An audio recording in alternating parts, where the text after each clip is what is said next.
Bom, bora falar do nosso queridinho aqui. Esse é fantástico mesmo, a análise dele. Bom, o que podemos falar de Daemon, né? Daemon Targaryen. Impulsivo, tóxico, controlador, manipulador. Também podemos falar que ele traz um arquétipo do herói, do guerreiro, mas um arquétipo distorcido. Toda vez que ele vai ser um guerreiro de destaque, ele distorce. Como? Com a violência. Tá? Ele sempre se sabota. Daemon, dentro da família, ele anseia pelo poder.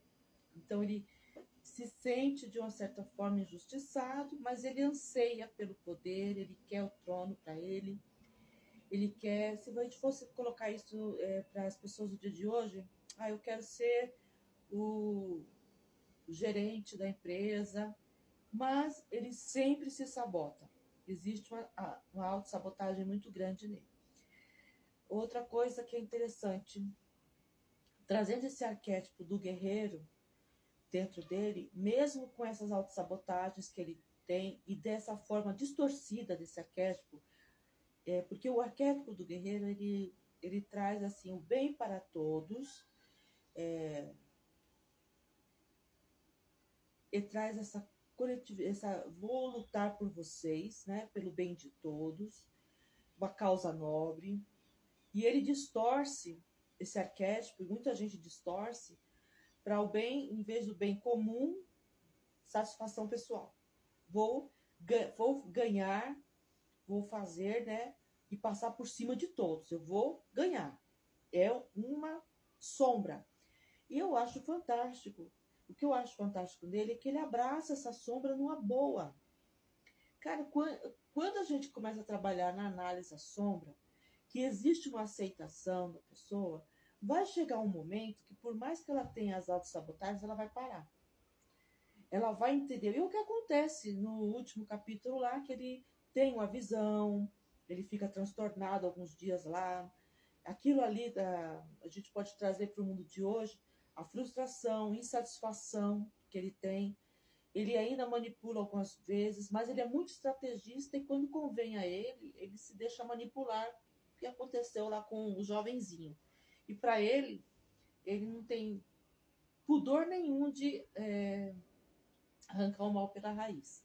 Mas do mesmo jeito que ele não tem pudor para esse lado, que esse lado negativo, por isso que é legal fazer essa análise dele, ele tem esse outro lado que abraça o destino. O destino dele, quando ele vê, ele sabe o que tem que fazer. E o que ele sabe fazer? Lutar. Ele não tem dó na luta, entendeu? Mas ele segue ali um rito familiar. Ele segue o rito à risca. Entendeu? Ele esperava, ele sabia que o irmão ia morrer e ele, lógico, desejava o trono. Mas ele também segue à risca o que o irmão desejava. Quando ele percebe que existe já um destino, que existe algo que vai acontecer no futuro, que vai colocar a linhagem dele em perigo.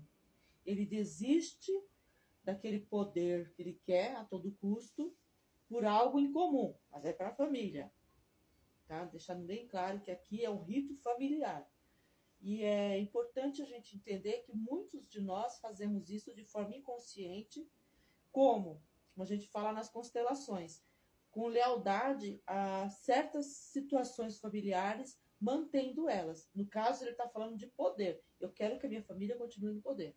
Eu quero que aqueles que são meus tenham esse poder ainda, porque eles assim desejam, assim veem como uma forma legal de viver. E nós podemos colocar a mesma forma de autossabotagem, porque às vezes a nossa família segue dívidas, segue doenças, não se cuida, procrastinam. A gente pode seguir com essa lealdade familiar nos sabotando, fazendo do mesmo jeito. No caso dele, essa forma impulsiva dele de ver o mundo deu para ele oportunidades dele ter esse processo de amadurecimento e perceber, né, que nem tudo seria do jeito dele. Então, assim, é bem interessante, é muito legal olhar para a situação, né, dele, ele incorporando ali o arquétipo do guerreiro, incorporando a posição dele, né, de marido da rainha, no caso, né, e ele aceitando essa situação, sabendo o destino, que ele pode morrer, e ele aceitando esse destino, ele coloca uma visão de que os seus descendentes irão sobreviver e irão ter aquilo que ele tanto lutou, que é o trono, que é o poder que vai continuar na mão dos Targaryen.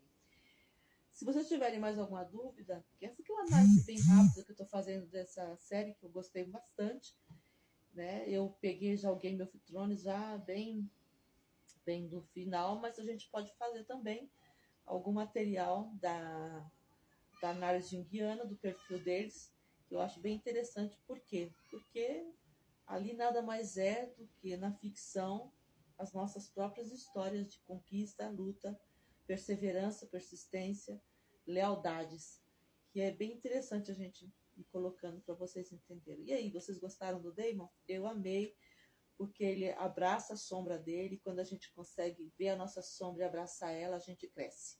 A gente amadurece, a gente cresce. E muita gente se deixa levar, né, com essa sombra aí embutida dentro do coração, com mágoa, ressentimento. O Daemon não tem ressentimento que fique por fora, não. Ele mete a espada, não tá nem aí. Então, essa parte da aceitação dele é muito interessante. Tá?